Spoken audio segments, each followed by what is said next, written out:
Conversei com o Neji um pouco depois do exame Chunin e ele realmente entendeu um pouco sobre a nossa programação espiritual. Antes da gente conversar um pouquinho sobre isso, me acompanha na prece de início. Façamos todos os nossos esforços para que esta seja a nossa última encarnação nesse mundo e sermos merecedores de irmos para lugares mais felizes, porque aprendemos a perdoar e a amar. Amém. Sabe quando o Neji falou pro Naruto na terceira fase do exame Chunin, pouco antes deles se enfrentarem? Foi mais ou menos assim. Aqueles que se tornam Hokage já nascem predestinados a isso? Sim e não. Antes da gente reencarnar, é feito todo um planejamento extremamente detalhado sobre o que você vai passar. Isso é tanto para os que vêm com uma missão, quanto os que adquiriram muitos karmas e precisam pagar esses débitos. Como, por exemplo, ah, nascer com asma por ter fumado muito narguilé na vida passada. Ação e reação.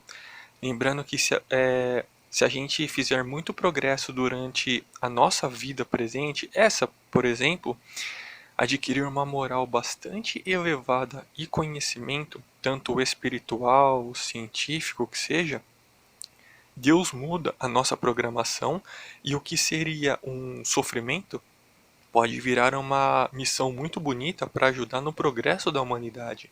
E isso é de muitas formas. Você pode, por exemplo, virar um professor ou virar médico, por exemplo. A princípio, o Naruto dizia em cada episódio, em cada filler do Naruto clássico, que ele seria Hokage. E cá entre nós era filler pra caramba. E isso nós nos lembramos que era só para a vila parar de tratar ele mal, e esse era o objetivo inicial dele, né? Mas no Shippuden isso mudou. E o objetivo que era puramente reconhecimento acabou virando amor e altruísmo, porque ele passou a querer ser Hokage para proteger a vila. Entendeu a referência?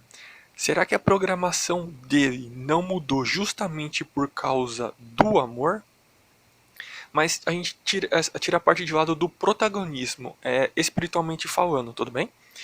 Claro que existe as possibilidades de ele ter que passar aquele sofrimento todo com o escárnio e a humilhação dos habitantes da vila por ter a raposa dentro dele, justamente para virar Hokage e ensinar os moradores ali sobre o amor.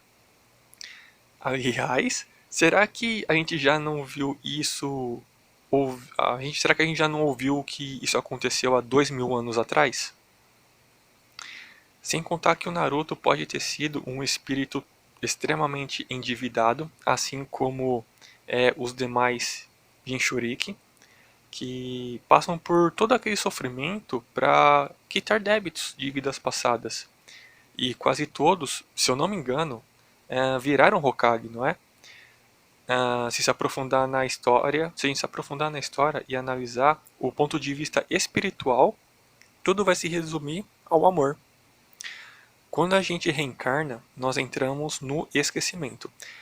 E mesmo um espírito muito elevado, dependendo do meio em que ele cresce, isso pode estragar ele por conta da densidade da matéria. E o próprio esquecimento mesmo. Não é à toa que quando a gente reencarna, nós não lembramos, via de regra, das vidas passadas. O esquecimento é, resumidamente, isso. O meio em que o Neji cresceu contribuiu para que ele tivesse essa mentalidade rígida de que para ser Hokage você já está predestinado a isso, não por uma programação espiritual, mas por mero destino. E o que é o acaso se o acaso sequer existe?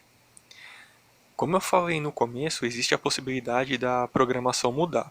Então o Neji está tanto certo quanto errado. A Sarada, ela quer ser Hokage, né? Mas será que isso está na programação dela? O Kakashi, ele não estava pensando em ser Hokage e foi. Será que não era para ser assim mesmo?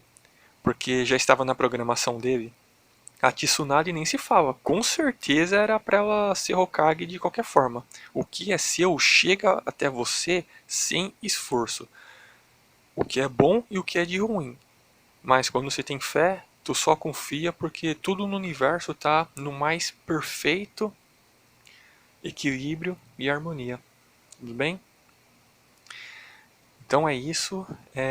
Me acompanha na prece de encerramento. Cada uma dessas pessoas são nossos queridos e amados irmãos. E aos irmãos nós damos apenas o amor. Muito obrigado, fiquem com Deus. Tchau.